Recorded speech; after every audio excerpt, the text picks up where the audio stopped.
மக்களை வணக்கம். நான் உங்கள் கோடங்கி. இன்றைக்கு ஜூன் 12ஆம் தேதி.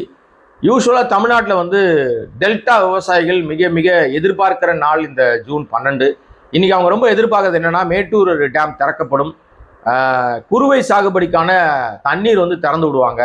அதனால நமக்கெல்லாம் விவசாயிகள் பல ஹெக்டேரில் விவசாயத்தை காத்துக்கிட்டு இருக்கிறவங்க, தண்ணிக்காக காத்துக்கிட்டு இருக்கிறவங்களுக்கு மிகப்பெரிய அவர்கள் நெஞ்சில் பால் வார்த்த விஷயமாக பார்க்கப்படும்னு ஒவ்வொரு ஆண்டும் எப்படியாவது எப்பாடுபட்டாவது 1000 அரசியல் மாச்சரிமைகள் இருந்தாலும் சரி, அரசியல் பஞ்சாயத்துகள் இருந்தாலும் சரி, கட்சிகளுக்குள்ள பிரச்சனை இருந்தாலும் சரி, எப்படியாவது ஜூன் 12ஆம் தேதி தயவு செய்து திறந்து விட்டுருங்கப்பா தண்ணி அப்படின்னு சொல்லி விவசாயிகள் ரொம்ப ஆவலாக காத்திருப்பாங்க. ஆனால் தாவேக அரசாங்கம் பதவியேற்ற பிறகு எல்லா விதத்திலும் தொடர்ந்து விவசாயிகளை ஏமாற்றி கொண்டே இருக்கிறது. கொடுத்த வாக்குறுதியை நிறைவேற்றல. 5 ஏக்கருக்கு குறைவாக வைத்திருக்கிற, 5 ஏக்கர் வரைக்கும் வச்சிருக்கிற எல்லாருக்கும் வாங்கிய விவசாய கடன்கள் அனைத்தும் 100% தள்ளுபடி செய்யப்படும்னு சொன்ன இந்த ஜோசப் விஜயனுடைய அரசாங்கம் பதவியேற்று பல நாட்களுக்கு பிறகு 50,000 ரூபாய்க்கு கம்மியாக வாங்கியிருக்கிற அந்த லோனுக்கு மட்டும்தான் தள்ளுபடி. மீதி எல்லாம் நீங்க 5,000 தள்ளுபடி, 10,000 தள்ளுபடின்னு சொல்லி விவசாயிகளுக்கு பட்டை நாமத்தை போட்டு விட்டதுனால அவர்கள் தமிழ்நாடு முழுக்க போராட்டத்தில் இறங்கி இருக்கிறார்கள். ஏராளமான விவசாயிகள் கடும் பாதிப்படைந்திருக்கிறார்கள். இதை விதவிதமா அவங்க டைப்பா போராடுறாங்க. அதுல டைப்பா போராடும் போது சில பேர் செத்து போன பாடி மாதிரி படுத்துட்டு, பிணம் மாதிரி படுத்துட்டு அவங்களுக்கு மாலை போட்டு வாய்க்கரிசி போடுற போராட்டங்களை சமீபத்தில் கலெக்டர் அலுவலகம் முன்னாடி பண்ணாங்க. நேற்றைக்கு ஒரு வீடியோ பார்த்தேன் நான். ஒரு விவசாயிகள் ஒரு இடத்துல பண்றாங்க, காதுல பூ வச்சுக்கிட்டு, ஏன்னா டேய் காதுல பூ வைக்கிறான்டா இவன் அப்படின்னு சொல்லுவாங்கல்ல பொய் சொல்றதுக்கு. அந்த மாதிரி இவங்க விஜயனுடைய அந்த நிர்வாக சீர்கேடான விஷயத்துல பொய் சொன்ன விவசாயிகள், பாதிக்கப்பட்ட விவசாயிகள் காதல பூ வச்சுக்கிட்டு ஒரு போராட்டம் பண்ணாங்க. இப்படி தொடர்ச்சியாக விவசாயிகள் போராட்டம் நாளுக்கு நாள் அதிகரித்து கொண்டே இருக்கிறது. இதுக்கிடையில பச்சை பொய்யை சொன்னார் விவசாயிகள் விஷயத்துல. இன்னொரு விஷயம் என்ன சொன்னார்னா, தேர்தல் நேரத்துல நெல் கொள்முதல் நிலையங்கள்ல ஒரு மூட்டைக்கு 40 ரூபாயை வாங்கி திமுக அரசாங்கம் கொள்ளையடிக்கிறது அப்படின்னு சொன்னார். திமுக அரசாங்கம் கொள்ளையடிச்சு தன் வீட்டுக்கு கோடி கோடியாக சேர்த்து கொண்டிருக்கிறார். திமுக மீது சேற்றை வாரி புழுதி வாரி கேவலத்தை இறைத்தவர் இந்த ஜோசப் விஜய். இந்த வாய், தூய சக்தின்னு சொல்லப்பட்ட இந்த மாய சக்தி வாய். ஏன் அப்படி நான் கடுமையாக பேசுகிறேன்னு நீங்க நினைச்சீங்கன்னா, இது கடுமை இல்லை. அந்த பொய் சொன்ன வாய் இப்ப அந்த அமைச்சர் சொல்றார், வெங்கட்ராமன் தான் உணவுத்துறை அமைச்சர். அவர் சொல்லுகிறார், கொள்முதல் நிலையங்கள்ல மூட்டைக்கு 40 ரூபா வாங்குறது உண்மைதாங்க, அது பராமரிப்பு செலவுக்காக வாங்கப்படுது. அந்த பராமரிப்பு செலவுனா என்னது? அவங்க இறக்குறாங்க, மூட்டை அடுக்குறாங்க, மூட்டை மேல மழை வராம இருக்க தார்பாய் போடுறாங்க, இன்னும் பல விஷயங்கள் செய்வதற்கு, அந்த இடத்தை பராமரிக்கிறதுக்கு ஆட்களுக்கான விஷயங்கள் அப்படின்னு சொல்லி அவங்களுடைய நிர்வாக செலவுகளுக்காக ஒரு மூட்டைக்கு 40 ரூபாய் வாங்கப்படுது உண்மைதான். அது நிர்வாக செலவு அப்படின்னு ஒரு விஷயத்தை வெங்கட்ராமன் சொல்லுகிறாரே, உங்களுக்கு வெக்கம் இல்லையா விஜய் சார், சிஎம் சார், உங்களுக்கு வெக்கமே இல்லையா? தேர்தல் பிரச்சாரத்துல விவசாயிகள் கொள்முதல்ல, நெல் கொள்முதல் நிலையங்கள்ல ஒரு மூட்டைக்கு 40 ரூபாய திமுக வாங்கிட்டு போதுன்னு பச்சையா சொன்னீங்களே, அசிங்கமா இல்லையா அப்படின்னு இப்போது மக்கள் கேட்பார்கள். யாருமே கேட்கலனால நான் கேட்பேன், அசிங்கமா இல்லையா? இதேதான் பாட்டிலுக்கு 10 ரூபா பாடினார் இதே விஜய்.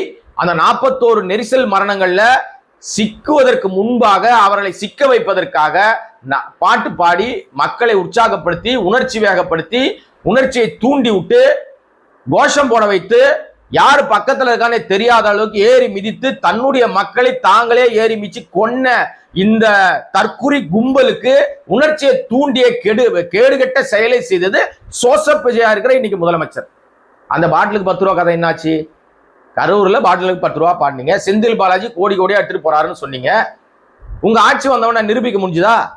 இன்றைக்கு உங்களுடைய அமைச்சர், அந்த துறை அமைச்சர், மதுவிலக்குத்துறை அமைச்சர் விக்னேஷ் அறிவிக்கிறார், சொல்றார் பத்திரிகையாளர் மத்தியில, ஏங்க இதெல்லாம் சினிமா கிடையாதுங்க, வந்த உடனே மாத்துறதுக்கு ஓஹோன்னு ஒரே நாளெல்லாம் மாத்த முடியாதுங்க, பெரிய நிர்வாக விஷயங்க. பாட்டிலுக்கு 10 ரூபா வாங்குறதெல்லாம் ஆமாங்க, 10 ரூபா வாங்குறாங்க, நிர்வாக செலவு இருக்குங்க. அவங்களுக்கு பாட்டில் இறக்குறது, பாக்ஸ் இறக்குறது, கிளீன் பண்றது, பாட்டில் வாங்குறது, அடுக்கிறது, குடோன் வைக்கிறதுன்னு ஏகப்பட்ட விஷயங்களுக்கு அந்த 10 ரூபா தேவைப்படுதுங்க அப்படின்னு இந்த வாய், அமைச்சர் வாய் சொல்லுதே, அசிங்கமா இல்லையா? ஜோசப் சார், முதல்வர் சார், உங்களுக்கு அசிங்கமா இல்லையா சார்? இதுக்கு என்ன சார் பதில்? அதனாலதான் பத்திரிகையாளரை சந்திக்க பயந்து, வெக்கப்பட்டு, அசிங்கப்பட்டு ஓடி ஒளிகிறார் ஜோசப் விஜய். சரி, தமிழ்நாட்டில் தான் பத்திரிகையாளர் சந்திக்கல, மானம் போதுங்க டெல்லிக்கு போய் அங்கேயும் சந்திக்க மாட்டாருங்க. அங்க போனாலும் கையெடுத்து கும்பிட்டு தப்பிச்சு ஓடுறாரு. இவர் ஒரு முதலமைச்சராக இருப்பதற்கு தார்மீக அடிப்படையில் தகுதியே கிடையாதுங்க. ஆனா அந்த ஓட்டு போட்ட மக்களை சொல்றோம், அந்த விசிலுக்கு ஓட்டு போட்ட மக்கள் தற்குறிகள் என்பதில் எந்த மாற்று கருத்து கிடையாதுங்க. இன்னைக்கு பாதி பேர் திருந்திட்டாங்க. ஐயா தெரியாத்தனமா ஓட்டு போட்டோங்க, நாங்க தெரியாத்தனமா ஓட்டை போட்டு இப்ப சந்தியில நிக்கிறோங்க, நடுத்தரவில் நிக்கிறோங்க, தூக்கம் இல்லாம நிக்கிறோங்க, வேலைக்கு போக முடியலங்க, எப்ப பார்த்தாலும் பவரை புடிங்கிடுறாங்க, அதுக்கு பூரா பொய்யா சொல்றானுங்க, வீச புடிங்கிட்டான்றான், ஆர்டிஸ்ட்க்கு திருடிட்டான்றான், வேலை இல்லைன்றான், அது இல்லைன்றான், முன்னாடி திமுக ஆட்சின்றான். ஏன்னா திமுக ஆட்சி கூட நல்லா இருந்ததுங்க, சொல்லிட்டு தான் ஆஃப் பண்ணுவாங்க, பராமரிப்பு பணின்னு சொல்லிட்டு தான் ஆஃப் பண்ணுவாங்க. இப்ப எப்போ புடுங்குது, எப்போ போகுது, எப்போ வருதுன்னே தெரியலன்னு புலம்ப ஆரம்பிச்சிட்டாங்க. இதெல்லாம் அசிங்கமா இல்லையா, அவமானமா இல்லையா? இதுக்கு என்ன பதில் சொல்ல போறீங்க, என்ன உருட்ட போறீங்க நீங்க? இப்போ விவசாயிகள் விஷயத்துல அடுத்ததாக அந்த எங்களுக்கு பணம் வரல, எங்களுக்கு காசு வரல அப்படின்னு கேட்டது போய் தண்ணி குடியான்னு கேட்க ஆரம்பிச்சாங்க. இப்போ இன்னைக்கு 12ஆம் தேதி தெளிவாக அறிவித்து விட்டது, நாங்கள் மேட்டூர் அணையில் திறப்பதற்கு வாய்ப்பில்லை. 79 அடி உயரத்துல தான் இப்ப தண்ணி இருக்கு.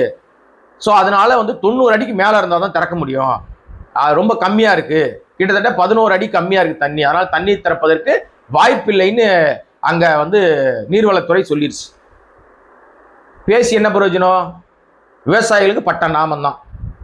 இந்த பிரச்சனை போயிட்டு இருக்கும்போது டெல்லிக்கு போனார்ல இவரு, டெல்லிக்கு போய் பேச போனார் இல்லையா, நிதி ஆயோக் கூட்டத்துல எய்ம்ஸ் கட்டுறதுக்கு நாம இடம் தரேன், கோயம்புத்தூர்ல கட்டுங்க, அது பண்ணலாம் பயங்கர பேசினதெல்லாம் சொல்றாங்கல்ல, அது தனி, அதோட விஷயம் தனி, அது அப்புறம் பேசுவோம்.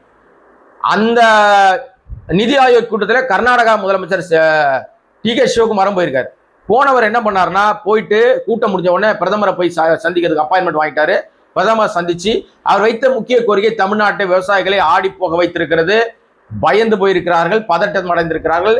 ஜோசப் விஜய் என்ன பதில் சொல்ல போறாருன்னு தெரியல, அவருக்கு தெரியுமா தெரியாதான்னு கூட தெரியல. அந்த லட்சணத்துல தான் நிர்வாகம் இருக்குது. அவர் என்ன கேட்டாருன்னா, மேகதாது அணையை கட்டுவதற்கு இப்போது எந்த தடையும் இல்லை, ஏற்கனவே எல்லா வழக்குகளையும் உச்சநீதிமன்றம் எல்லாத்தையும் தள்ளுபடி பண்ணிருச்சு, இப்போ அணை கட்டுவதற்கான உகந்த சூழ்நிலை உருவாயிருக்கு, ஒன்றிய அரசாங்கம் உடனடியாக எங்களுக்கு அனுமதி கொடுத்தால் நாங்கள் கட்டட வேலையை ஆரம்பிப்போம், அணை கட்டுற வேலையை நாங்கள் தொடங்கிடுவோம், தமிழ்நாடு அரசினுடைய அனுமதி தேவையில்லை அப்படின்னு ஒரு விஷயத்த பிரதமர்கிட்ட கோரிக்கையாக வைத்திருக்கிறார்.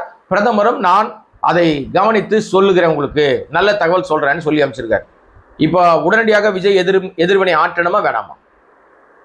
முதலமைச்சராக இருக்கிற விஜய் எதிர்வினை ஆற்றணுமா வேணாமா? இதை சொன்னா அணில்கள் கடிக்க வராங்க.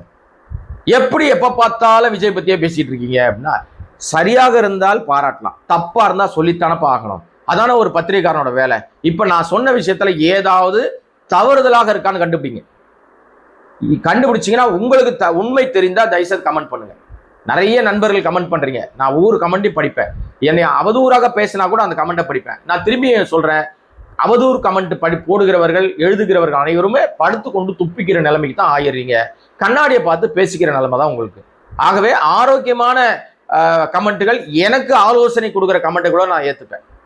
ஏன்னா நான் எல்லாமே தெரிந்தவர்கள் அப்படின்னு நீங்க யாருமே கிடையாது.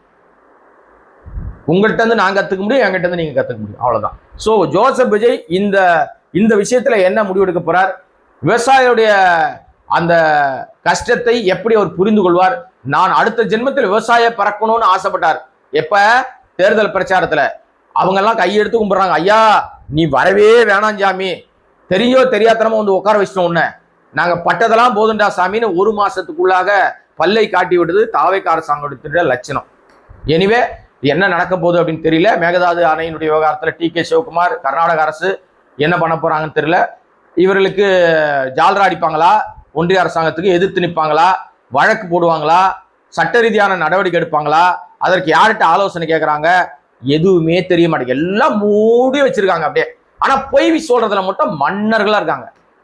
கடைசியாக இந்த வீடியோ முடியும்னா ஒரு பொய்யை மட்டும், சமீபத்திய பொய் நிறைய இருக்கு, பொய்யே ஒரு பொய் மட்டும் அம்பலப்படுத்திட்டு போயிடலாம்னு நினைக்கிறேன். சமீபத்துல பிரக்ஞானந்தா அந்த செஸ் வீரர், அந்த தம்பி, அந்த சின்ன பையன், அவன் சர்வதேச விளையாட்டுல பெரிய லெவலில் வெற்றி பெற்று அவரை முதலமைச்சர் ஜோசப் விஜய் தன்னுடைய அலுவலகத்துக்கு அழைத்து பாராட்டினாரு. பாராட்டின உடனே அவரோட செஸ் விளையாடின, நீங்க அந்த வீடியோ எல்லாம் பார்த்திருப்பீங்க, செஸ் விளையாடினாரு. கடைசியில அந்த தம்பி முதல்வருக்கே செக் வச்சிட்டான். உடனே அந்த பக்கம் ஆதவ் நின்று பார்த்துக்கிட்டு இருக்காரு. ஒரு மகிழ்ச்சி பொங்குது அப்படியே. 1000 watts bulb, 1000 watts bulb, 10,000 watts bulb, அப்படியே பயங்கரமா அசடு வழியா அப்படியே சிரிச்சுட்டு இருந்தாரு. பயங்கர மகிழ்ச்சியா இருந்தார் ஆதவ். நான் நினைச்சேன் அப்பவே, இது சரியில்லையே, ஏதோ ஒரு மார்க்கமா இருக்க, வெளியில ஏதோ ஒரு அள்ளி விட போகுதுன்னு நினைச்சேன். அதே மாதிரி வெளியில வந்த உடனே அவர் ஒரு பேட்டி ஒன்று கொடுத்தாரு ஊடகங்கள். ஏதோ பேசுறாரு, ஒரு நிகழ்ச்சியில பேசும்போது சொல்றாரு, நானே நினைக்கலங்க இந்த மாதிரி இந்த தம்பி வராருன்னு சொன்ன உடனே முதல்வரை வீட்டுல இருந்து யாருக்கும் தெரியாம மறைச்சு ஒரு செஸ் போர்டு எடுத்துட்டு வந்துட்டாரு. எடுத்துட்டு வந்து அதை வச்சு விளையாட ஆரம்பிச்சாங்க. 2 பேரும் மாறி மாறி விளையாடினாங்க. முதல்ல அவர் ஜெயிச்சாரு, அப்புறம் இவர் ஜெயிச்சாரு. கடைசியில அவர் வந்து ஒரு செக் வச்சுட்டாரு, கைத்தட்டி பாராட்டினாருங்க.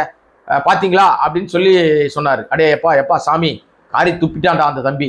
அந்த தம்பி விளையாடின அந்த தம்பி சொன்னா, என்ன தலைமைச் செயலகத்துல இருந்து எனக்கு அப்பாயின்மெண்ட் கொடுத்து என்னை கூப்பிடும் போது வரும்போதே ஒரு செஸ் போர்டு எடுத்துன்னு வந்துருங்க அப்படின்னு அவங்க தான் சொன்னாங்க. அந்த அடிப்படையில் தான் நான் எடுத்துட்டு போனேன். அப்ப முதல்வரே மறைச்சு எடுத்துட்டு போனாரு அப்படின்னு ஏன்பா பொய் சொல்றீங்க? ஏன்னா நீங்க தான் பொய் சொல்லி ஆட்சிக்கு வந்துட்டீங்களே. மிஸ்டர் ஆதவ், அமைச்சர் ஆதவ் அர்ஜுனா, உங்க கவனுக்கு கேக்குதா, உங்க காது கேக்குதா? நீங்க தான் ஆட்சி எப்படியோ பொய் சொல்லியோ துபாகூர்த்தனம் பண்ணியோ அயோக்கியத்தனம் பண்ணியோ ஆட்சியை புடிச்சிங்கல்ல. அப்புறம் ஏன் இந்த பொய்யை இன்னும் உருட்டிக்கிட்டே இருக்கிறீங்க? உண்மையே வராதா? வாய் திறந்தா உண்மை வரவே வராதா? ஒரே ஒரு உண்மை வரவே வராதா உங்களுக்கு? ஏங்க உங்களுக்கு இந்த மாதிரி? இதை வந்து அவர் மறைச்சு எடுத்துட்டு வந்தாருன்னு சொல்லலன்னா விஜய் மேல விஜய் பாராட்ட மாட்டாங்களா? செய்யறது பூரா அயோக்கியத்தனமாச்சு. அப்ப திட்டத்தானே செய்வாங்க. இது அசிங்கமா போச்சு. இன்னும் அசிங்கமா போச்சு. குமாரன் மாதிரி ஆகி போச்சு. இல்ல சொல்லாமே இருந்திருக்கலாமே. ஏப்பா விஜய் பத்தி நீ என்ன புரிஞ்சுக்கிட்ட? நீ மக்கள் நல்லா புரிஞ்சுக்கிட்டாங்க, நான்லாம் நல்லா புரிஞ்சுக்கிட்டேன். எனக்கு ஏற்கனவே விஜய் நல்லாவே தெரியும், நல்லா புரிஞ்சு வச்சிருக்கேன். அவர் ஏன்பா பயப்பட போறாரு? ஆனானப்பட்ட அந்த நடிகையே பதவி ஏற்புறாக வர வச்சு முன்னாடி வரிசையில உட்கார வச்சாரு. அந்த மனைவி புகார் சொன்ன பிறகும் கோர்ட்டுக்கு நீதிமன்ற வழக்குக்கு போயிட்ட பிறகும் அந்த நடிகையை கூப்பிட்டு வந்து திரிசாவை, அது ஏன் பேர் சொல்லாம இருக்கணும், நம்ம திரிசாவை பதவி ஏற்புறாவில் முன் வரிசையில உட்கார வச்சாரு. திரும்பி போகும்போது அந்த அம்மாவுக்கு போலீஸ் கான்வாயில வண்டி அனுப்பிச்சு விட்டாருன்றாங்க. எங்க போனாலும் கூட தான் கூட்டு சுத்துறாரு. அந்த அஜித்துடைய அந்த தாயார் மனைவிக்கும் பாத்தீங்கன்னா அந்த நடுராத்திரில அந்த டைம் கூட அந்த கான்வாய் வாகனத்துல தான் அந்த அம்மா வந்து நிக்கிறாங்க. அவர் ஏன் பயப்பட போறாரு? ஏன் ரகசியமா மறைச்சி செய்ய போறாரு? அப்ப ஆதவ் பக்கத்திலே இருக்கிற ஆதவ் இது கூட தெரிஞ்சுக்கலன்னா என்ன பண்றது? நான் பூரா பொய்யும் காரி துப்புதுப்பா உன்னைய. இனிமேலாவது உஷாரா பேச ஆரம்பி. பொய்யெல்லாம் செல்லுபடி ஆகாது. எல்லா கோட்டையும் அழி, முதல்ல இருந்து கோடு போடு. ஏன்னா போட்டது பூரா பொய் கோடு. தயவு செய்து அழிச்சிரு. ஓகே மக்களே, இதுவரை சப்ஸ்கிரைப் பண்ணாம பார்த்துருக்க அன்பு நண்பர்களே, சப்ஸ்கிரைப் பண்ணீங்கன்னா பல விஷயங்கள் பேசலாம். நன்றி, வணக்கம்.